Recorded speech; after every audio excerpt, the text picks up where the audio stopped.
آج ہم ایکٹیڈیل ایلیکزر اس کے بارے میں تفصیلاً گفتگو کریں گے۔ سب سے پہلے اس کا جنیرک فارمولہ دیکھ لیتے ہیں۔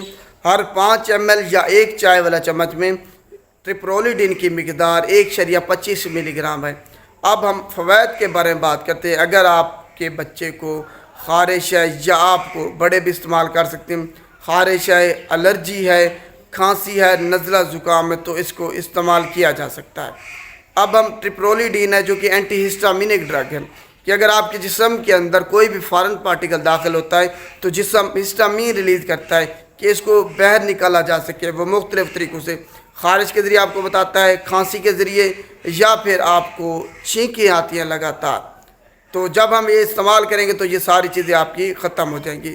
تو یہ اینٹی ہسٹامینک ڈرگ ہے۔ اب ہم دیکھتے ہیں کون لوگ اس کو استعمال نہیں کر سکتے۔ وہ لوگ جن کو الرجی یا ہائپر سینسٹیوٹی ہے وہ اس کو استعمال نہیں کر سکتے۔ وہ لوگ جن کو گردوں کے یا جگر کے مسائل ہیں وہ اس کو استعمال نہیں کر سکتے۔ حاملہ خواتین اس کو استعمال نہیں کر سکتی۔ دودھ پلانے والی مائیں اس کو استعمال نہیں کر سکتی۔ اب ہم ڈوز کے بارے میں بات کرتے ہیں، آخر اس کو دن میں کتنی مرتبہ اور کتنی مقدار میں ہم نے استعمال کرنا ہے۔ 12 سال یا اس سے زائد عمر کے جو افراد ہیں ان کے لیے ڈوز یہ ہے کہ وہ 2 چائے والے چمچ دن میں 3 سے 4 مرتبہ استعمال کر سکتے ہیں۔ بچے جن کی عمر 6 سال سے لے کے 12 سال کے درمیان ہے 1 چائے والا چمچ دن میں 3 سے 4 مرتبہ استعمال کر سکتے ہیں۔ بچے جن کی عمر 2 سال سے لے کے 5 سال کے درمیان ہے آدھا چائے والا چمچ دن میں 3 سے 4 مرتبہ استعمال کر سکتے ہیں۔ اور انفینٹس جو ہیں، بچے جن کی عمر 6 مہینے سے لے کے 2 سال کے درمیان ہے 1/4 چائے والا چمچ دن میں 3 سے 4 مرتبہ استعمال کر سکتے ہیں۔ تو یہ ڈوز ہے۔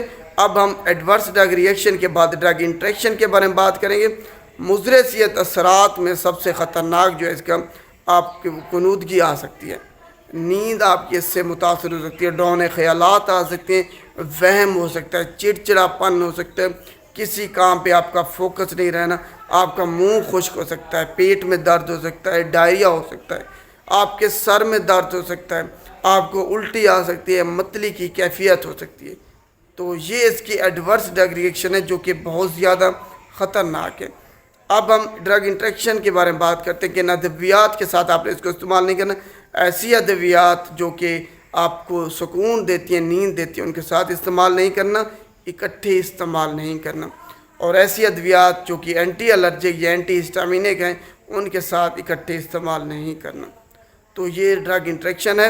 امید ہے آپ کو تفصیلاً سمجھ آ گئی ہوگی کہ اگر آپ کے بچے کو کھانسی، نزلہ، زکام ہے، الرجی ہے، خارش ہے جسم پہ، تو آپ نے کون سا سیرپ یا ایلیکزر استعمال کرنا ہے۔